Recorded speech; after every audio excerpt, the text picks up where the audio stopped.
Jamhuri ya Muungano wa Tanzania kwa takribani siku mbili imekuwa mwenyeji wa mkutano wa wanahisa na jukwaa la miundombinu, ambapo jukwaa hili linalofahamika kama Infra for Africa Forum limewaleta pamoja viongozi wakuu wa nchi, mawaziri na viongozi wa sekta mbalimbali kujadili na kuuliza swali moja tu linalosema ni kwa namna gani Afrika itaweza kugharamia na kufadhili miradi yake yenyewe. Ungana nami kusikiliza kujua undani wa mkutano huu na faida zake kidiplomasia. Karibu sana.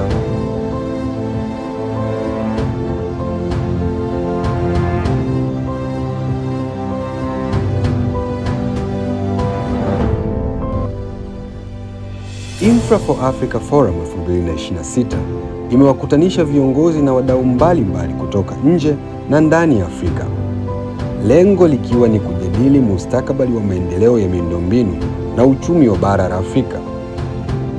Mkutano huu umehudhuriwa na viongozi wakuu wa serikali, wakiwemo mgeni rasmi Mheshimiwa Dr. Samia Suluhu Hassan, Rais wa Jamhuri ya Muungano wa Tanzania, Mheshimiwa Profesa Kithure Kindiki, Naibu Rais wa Jamhuri ya Kenya, Dr. Sidi Ould Tah, Rais wa Benki ya Maendeleo ya Afrika yani AfDB, viongozi wa taasisi za kikanda za Afrika, mawaziri kutoka Tanzania na mataifa mbalimbali ya Afrika, wakuu wa taasisi za fedha na maendeleo, viongozi wa sekta binafsi, wawekezaji, pamoja na wafanyabiashara kutoka ndani na nje ya bara la Afrika.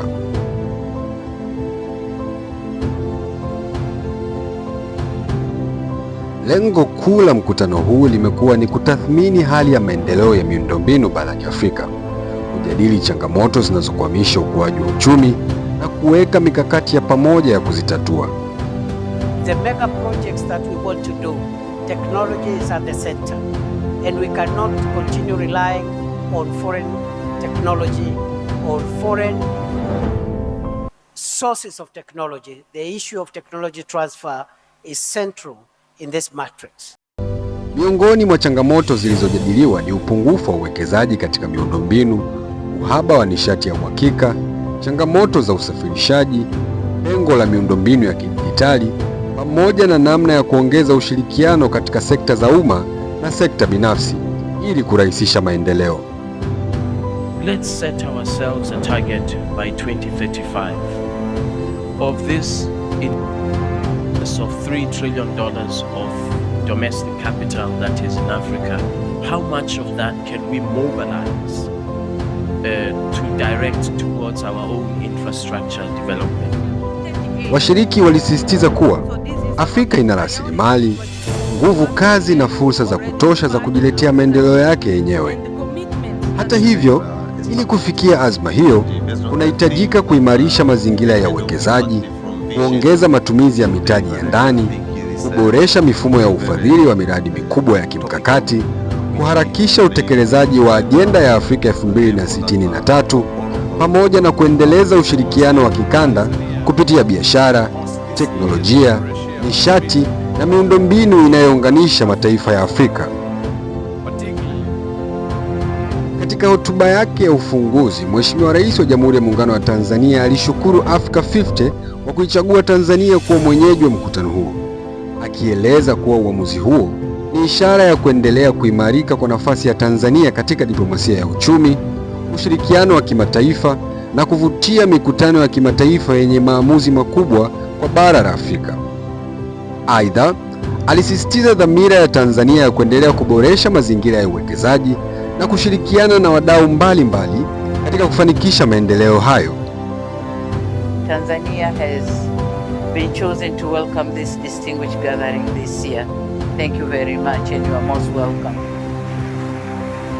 And this reflects growing confidence in Tanzania's economic transformation, investment potential, and strategic role as a gateway connecting Africa's markets.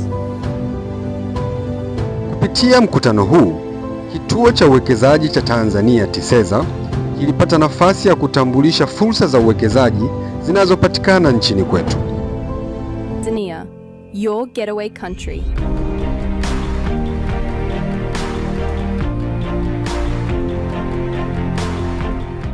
In 2025, Tanzania launched its Vision 2050, a bold blueprint for a competitive, inclusive, industrialized economy, one that embraces sustainability, technology, and prosperity for all. Mbali na mijadala ya sera na uwekezaji, waandaaji waliunganisha pia utambulisho wa Tanzania kupitia vipengele vya utamaduni na utalii. Sanamu na vielelezo vya wanyamapori viliwekwa katika eneo la mikutano kuonyesha utajiri wa vivutio vya utalii vya Tanzania na kuwakumbusha wageni nafasi ya nchi kama moja ya vivutio vikubwa vya utalii barani Afrika. Katika diplomasia, uwepo wa mfanano wa mnyama simba ni ishara ya kutangaza na kuonyesha vivutio vyetu vya utalii vinavyopatikana Tanzania. Na hii ni ishara ya ukaribishi wa wageni wetu ambao wamehudhuria mkutano huu, kuwataarifu na kuwaonyesha kwamba wanaweza kurefusha safari zao kutembelea hifadhi letu. Jukwaa hilo lilipambwa na burudani za muziki na utamaduni wa Kitanzania, zilizowapa wageni fursa ya kujionea urithi wa kitamaduni wa nchi, huku zikichangia kujenga mazingira ya urafiki, maelewano na diplomasia ya watu na watu, yaani people to people diplomacy.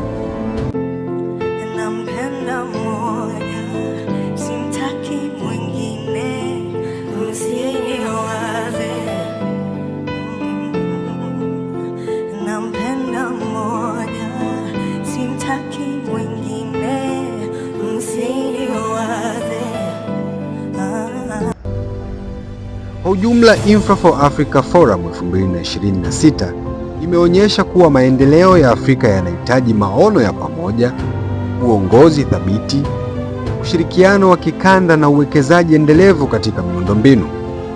Aidha, imeendelea kuiweka Tanzania katika nafasi kuwa jukwaa muhimu la majadiliano ya kimkakati kuhusu maendeleo ya bara la Afrika na dunia nzima.